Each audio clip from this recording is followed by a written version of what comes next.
big round of applause.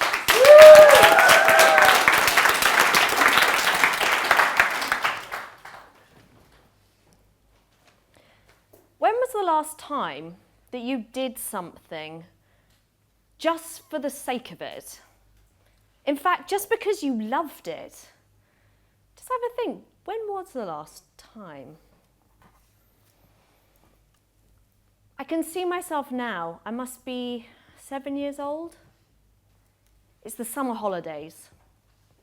And that morning, I got up and I thought, I know exactly what I'm going to do today. I'm going to go exploring. And so I can see myself. I'm standing and I can just see a long road in front of me. And I can feel the midday sun right on my back.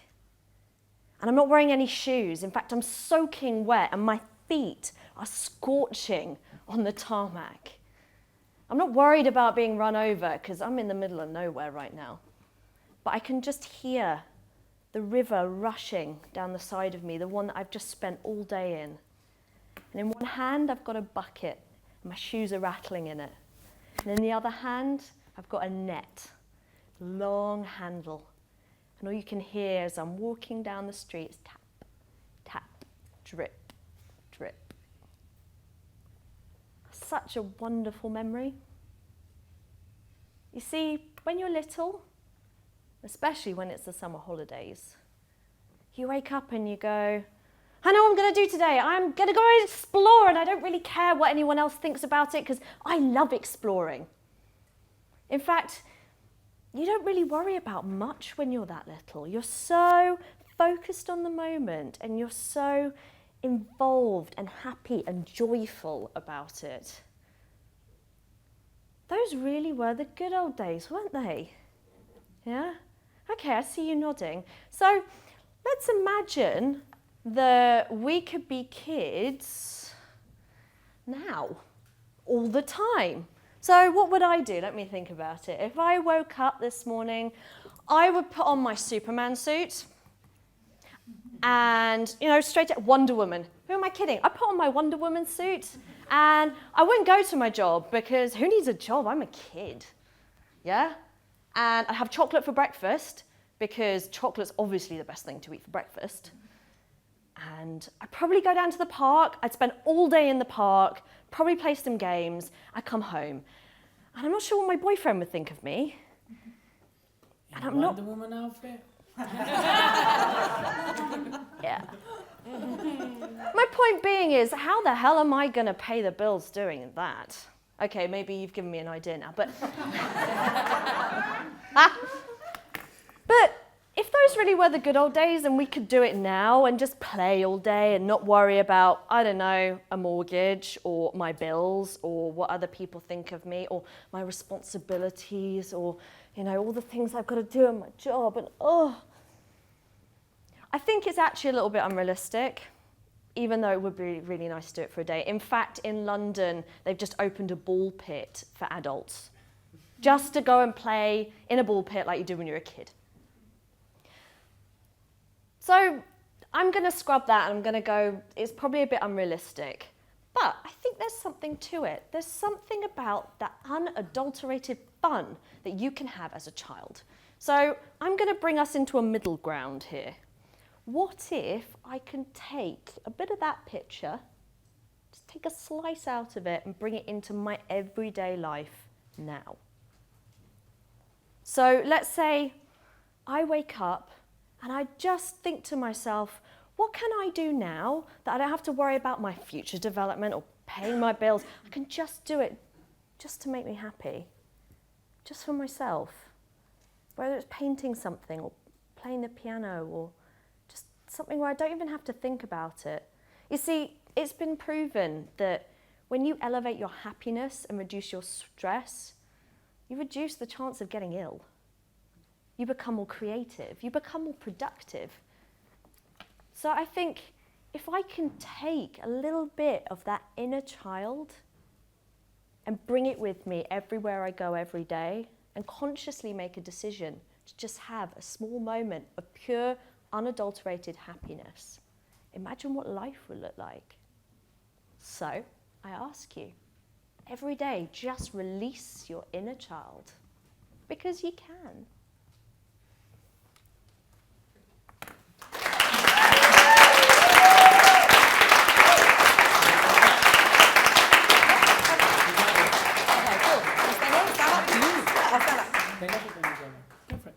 Cool. Just working out my placement where I'm going to go. Okay.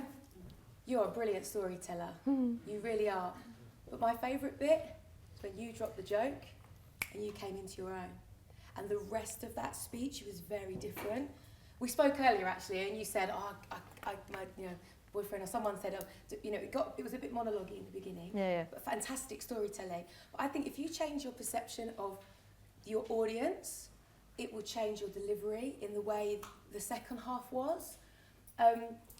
There's an exercise where you can do your speech and you do it like in 4 different ways. You can do it singing, you can do it really dramatic, you can do it crying. Maybe practice like that, but with some more conversational stuff, just so that you engage these guys one-on-one rather than being your stage and this being your theatre. Yeah. I think that could just change it, because the second half was so different. And when you did, I've got an idea, I was like, there she is. And the thing is, for TV media, when you're going down that route, they're going to want your personality.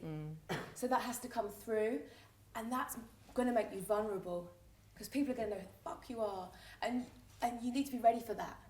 You get, so do it, because when you do those jokes, when you do everything, it breaks the ice. So think about when you do camera work, you always imagine the camera to be one person. You're always speaking to one person. So rather than this being your stage and that your audience, maybe change that, and it could just change it slightly. The second half was brilliant. It's exactly what you wanted, but it was just, the first half was the habits you told me you're already working on. So you've got it. It's brilliant.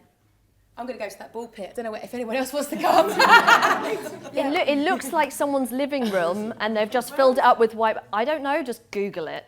It's a thing. It's a thing. Brilliant. I think you should go to the ball pit and do your speech. Yeah, that'd be interesting. I really like the opening with the kind of sensory. You used a lot of the senses. You had the scorching tarmac, so you had the heat, you had the river, you had the rattling things. But I think if you're speaking on my stages, which obviously are more, they're events where people are selling back a room, that might not be the route you want to go. Some people want to go that route, some people don't. The bit where you connect with people, that felt very kind of you in your own little world, but you weren't reaching out to people. The bit that felt more real, where you kind of, I suppose, what I'd call agitating people's pain, would be the bit where you talk about the mortgage, the bills, the responsibility, and I'm like, yeah, I get you, I've been there, I know all that, and that's what's relevant to your audience.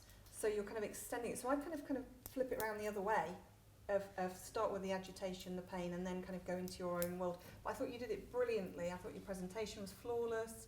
I don't know how many times you rehearsed it, but it's brilliant. And as I say, I really like the sensory side of things, so you're kind of really there. So it's great, thank you. Thank you. Thank you. Excellent. Awesome. Cool. Okay, let me just put this up, which is the next stretch for you. So well done, especially as you only found out you'll be on stage like an hour ago, because the speaker dropped out and Spence jumped onto it, because we have a saying, stage time of... Course! Oh, come on, better than that. Course! Right, so let me put this up for you, because this is why I want you to practice when you're telling stories.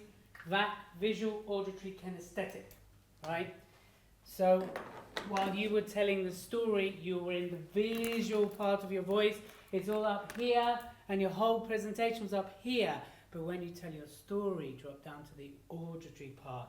I was 7 years old. I remember it like it was yesterday. And then you go into the kinesthetic. You know that feeling, that excitement? You get up, you grab your wellies. And that's what really was missing for me from this story, as brilliantly as it was presented. And that's what's going to take your whole presentation to the next level and really seduce the audience to come with you on this journey.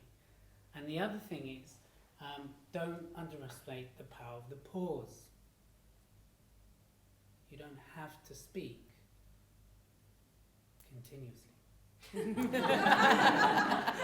right? Okay. And the last thing I want to add, so really, like, if you want to do some, I really suggest you look at when you're telling that story. When you're descriptive, you use the visual, right? Yes, absolutely, it's a bright day. But then when you get to the wind hitting, you know, the wind was hitting my back. Really play with that. And the other thing I wrote here, now, for me, the whole presentation lost its power when you did this at the end. Yeah? So why Over can't the- we... Yes. You know what I'm talking about? Do you yes. remember that now? Oh. It ruins everything. Yeah. This big, powerful presentation. Please listen to me. Please believe me. And it just takes it out. So I want you to gaffer tape your knees, right? And practice not doing this. Yeah. Because it's like a pleading thing. It's a placating thing. So, brilliant. This is for your competition. Yes. So I wouldn't change too much now, but to take this forwards, Yeah. really look at those points. But absolutely superb. Good job. Thanks. High five. There.